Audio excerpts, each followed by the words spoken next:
सोमवती की शुभ घड़ी लगाए निर्मल ध्यान, व्रत तप पूजा से मिले सुख शांति और सम्मान। सोम अमावस पुण्यकारी लाए सुख संचार, स्नान दान व्रत के फल से मिटे पाप हर बार। आप सभी को सोमवती अमावस्या की ढेर सारी शुभकामनाएं। धरा और गगन के मेल से सोमवती अमावस्या का दिन एक अद्भुत सौभाग्य लाता है। ये दिन व्रत, स्नान और पूजन द्वारा आत्मा की शुद्धि और सुख समृद्धि का मार्ग खोलता है। मान्यता है कि इस दिन किए गए पुण्य कर्म पूर्व जन्मों के दोषों को मिटाकर जीवन को नई ऊर्जा प्रदान करते हैं। तो आइए जानते हैं सोमवती अमावस्या की पूजा विधि और इसके अनमोल महत्व के बारे में।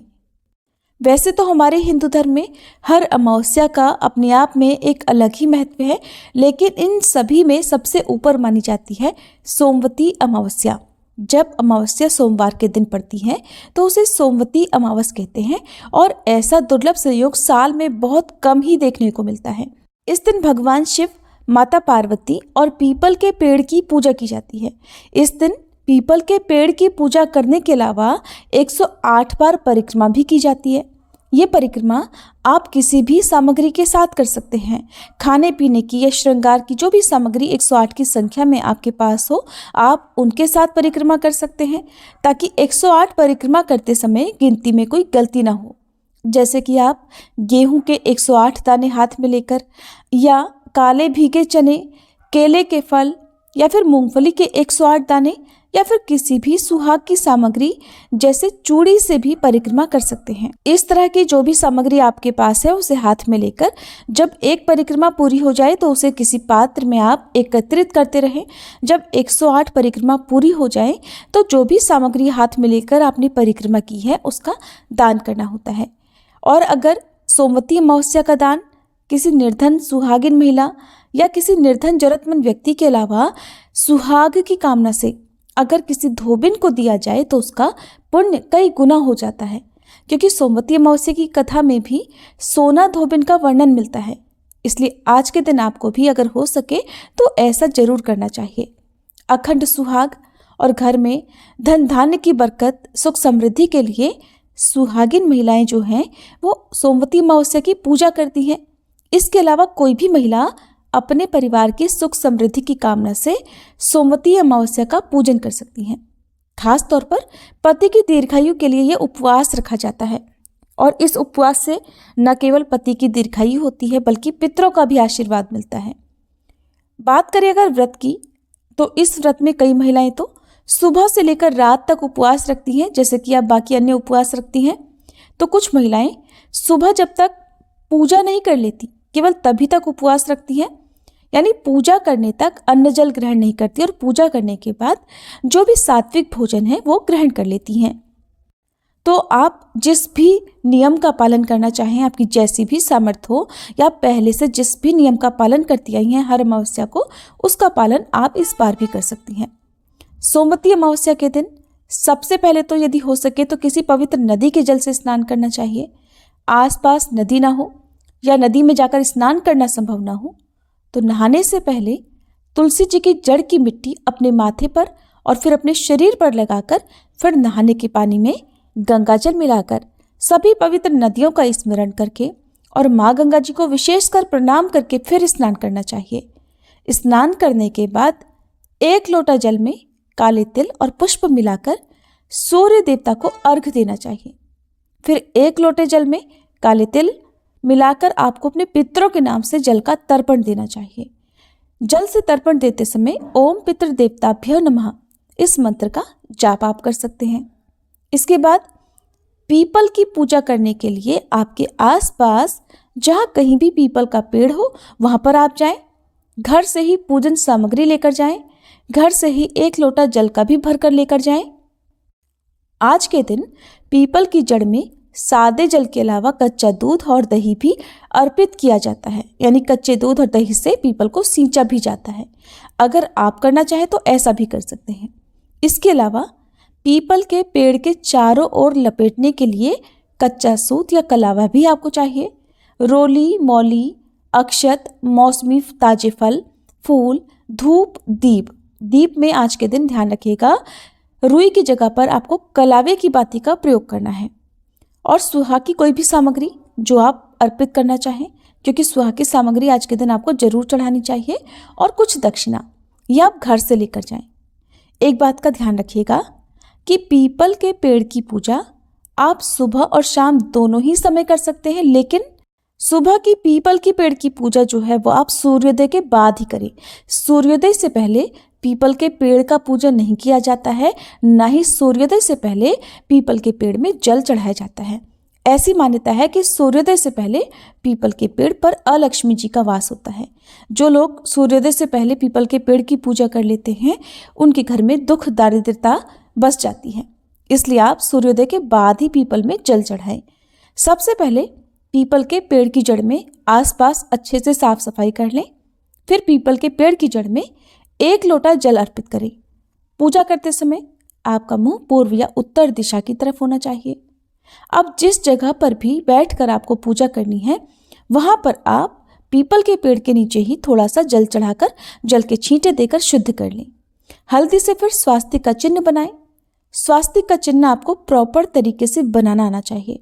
कई लोग स्वास्तिक का चिन्ह बनाते समय क्रॉस करते हुए स्वास्तिक का चिन्ह बनाते हैं, ऐसा बिल्कुल नहीं करना चाहिए। स्वास्तिक का चिन्ह बनाने के बाद सबसे पहले प्रथम पूजनीय भगवान गणेश जी का स्मरण करें और अपने द्वारा की जाने वाली पूजा को स्वीकार करने की प्रार्थना करें। फिर स्वास्तिक के ऊपर थोड़े अक्षत लेकर, यानी अक्षत का ढेर रखकर उसके ऊपर आपको घी का या फिर तिल के तेल का चौमुखा आटे का दीपक जलाना है। आटे का ना हो तो मिट्टी का चौमुखा दीपक भी आप जला सकते हैं। अमावस्या के दिन ध्यान रखिएगा कि दीपक जलाते समय आपको रुई की जगह पर कलावे की बाती का ही प्रयोग करना है। कलावा यानी मौली का प्रयोग आपको करना है। इसके बाद आप तिलक लगाएं, पेड़ पर कुमकुम रोली अक्षत अर्पित करें, दीपक का पूजन भी करें। दीपक पर आप अक्षत छिड़के रोली कुमकुम लगाएं। आज के दिन बहुत से लोग 1.25 मीटर कपड़ा या फिर लाल चुनरी भी पीपल के पेड़ पर अर्पित करते हैं। अगर आपके पास हो तो आप भी अर्पित करें। फिर पीपल के पेड़ की जड़ में पुष्प अर्पित करें, कुछ दक्षिणा भी रखें। इसके अलावा सुहाग की सामग्री, चाहे चूड़ी, बिंदी, लाल चुनरी, मेहंदी, काजल, जो कुछ भी आपके पास हो वो पीपल की जड़ के पास रखें। नैवेद्य के रूप में फल, मिठाई किसी पत्ते पर रखकर आप अर्पित करें। इसके बाद आपने 108 परिक्रमा करनी है। तो जो भी सामग्री आप परिक्रमा करने के लिए साथ लेकर आई हैं, उसे हाथ में लेकर अब आप अपनी परिक्रमाएं प्रारंभ करें। परिक्रमा आपको बाएं हाथ से शुरू करनी है। जब आप किसी वृक्ष के चारों ओर घूमकर परिक्रमा करते हैं तो बाएं हाथ से घूमकर अपनी जगह पर वापस आ जाते हैं, तो एक परिक्रमा पूरी मानी जाती है। जब अपनी ही जगह पर खड़े होकर परिक्रमा करनी हो तो आपको अपने दाहिने हाथ की तरफ से घूमकर चारों ओर एक चक्कर लगाना है। उस तरह से एक परिक्रमा मानी जाती है। परिक्रमा करते समय बहुत से लोग कच्चा सूत या कलावा भी पेड़ के तने के चारों ओर बांधते हैं।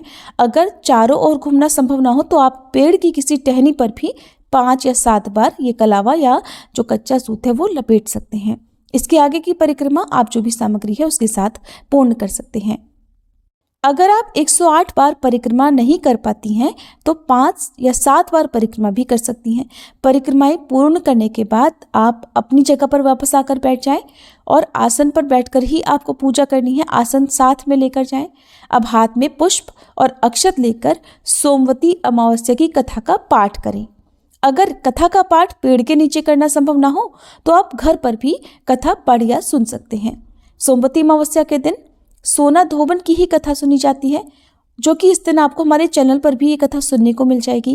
कथा के बाद अमावस माता और पीपल देवता में वास करने वाले सभी 33 कोटि देवी देवताओं की आरती उतारें। खास तौर पर अमावस माता, भगवान शिव और माँ गौरा की आरती उतारें। मन में ध्यान कर लें। फिर हाथ जोड़कर पूजा में रही कमियों के लिए सच्चे मन से क्षमा याचना भी करें। अब दान की जो भी सामग्री आपके पास है या जो 108 सामग्री आप बांटने के लिए लेकर आए हैं परिक्रमा करने के लिए, आप उन्हें अब मनस देंगे। इसके लिए आप अपने दाहिने हाथ के आंचल के कोने में यानी पल्लू में थोड़ा सा जल लेकर जो भी सामग्री की थाली है, फल मिठाई आदि, उसके चारों ओर क्लॉकवाइज दिशा में, जिस दिशा में घड़ी घूमती है उस दिशा में आपको 2 बार घुमा देना है। इस तरह से मनसने के बाद आपकी पूजा पूरी हो जाती है और फिर जो भी सामग्री है आपके पास दान की, वो आप जरूरतमंद लोगों में बांट दें। मंदिर में अगर आप पूजा कर रहे हैं तो मंदिर में आने वाले जो भी श्रद्धालु हैं, पुजारी जी हैं, उन सबको वो 108 सामग्री थोड़ी थोड़ी जरूर बांट दें। प्रसाद रूप में कुछ सामग्री घर भी लेकर आ सकते हैं, और जो श्रृंगार की सामग्री आपने अर्पित की है उसमें से आशीर्वाद रूप में कुछ सामग्री, 1 या 2 सामग्री आप अपने प्रयोग के लिए भी लेकर आ सकते हैं। इस तरह सुबह की पूजा करने के बाद अब आपको यदि व्रत रखना है तो सारा दिन व्रत रखें, और फिर सुबह की पूजा करने के बाद व्रतधारी महिलाएं फल या चाय, पानी आदि ले सकती हैं। जिन महिलाओं ने उपवास नहीं रखना है वो पूजा करने के बाद शुद्ध सात्विक भोजन कर सकती हैं। अगर आसपास पीपल का पेड़ ना हो तो आज के दिन आप तुलसी जी के पौधे की परिक्रमा और पूजा भी बिल्कुल इसी विधि से कर सकते हैं। अगर पीपल या तुलसी के पौधे के चारों ओर घूमना संभव ना हो या परिक्रमा लगाना संभव ना हो तो आप अपनी जगह पर खड़े होकर क्लॉकवाइज 108 बार परिक्रमा भी कर सकते हैं। क्योंकि अमावस्या का दिन है, ये दिन पितरों को समर्पित माना जाता है। ऐसे में यदि घर में किसी तरह का कोई दोष हो और खास तौर पर पितृ दोष हो तो परिवार की महिलाओं द्वारा दोपहर के समय अपने पितरों के नाम से कुछ भी भोजन, पकवान आदि जो उनकी पसंद का हो, या आपके घर पर मान्यताओं के अनुसार जो भी पितरों को भोग अर्पित किया जाता हो वो आप बनाएं और पितरों के नाम से आप अर्पित करें। कौवे के लिए, गौ माता के लिए, चींटियों के लिए आप भोजन का एक हिस्सा निकाल कर रखें, उन्हें खिलाएं और उसके बाद परिवारजनों के साथ मिलकर आप प्रसाद रूप में ग्रहण कर सकते हैं। इस तरह से सोमवती अमावस्या की पूजा की जाती है। कहते हैं अमावस्या के दिन सुहाग बांटने से सुहाग पर आया संकट टल जाता है। अगर बहुत ज़्यादा परेशानियां आपके वैवाहिक जीवन में चल रही हो तो वो समस्याएं भी दूर हो जाती हैं। इस तरह से आप सोमवती अमावस्या की पूजा कर सकते हैं। आशा करती हूँ कि आज के इस वीडियो में आपके बहुत सारे प्रश्नों का उत्तर आपको मिल गया होगा। पीरियड्स की अवस्था में आपको खुद से पूजा नहीं करनी है, आप किसी और से अपने नाम की पूजा अपने परिवारजनों से ही करवा सकती हैं। तो ये थी आज की वीडियो। जानकारी अगर थोड़ी भी अच्छी लगी हो तो प्लीज़ वीडियो को लाइक जरूर कीजिएगा।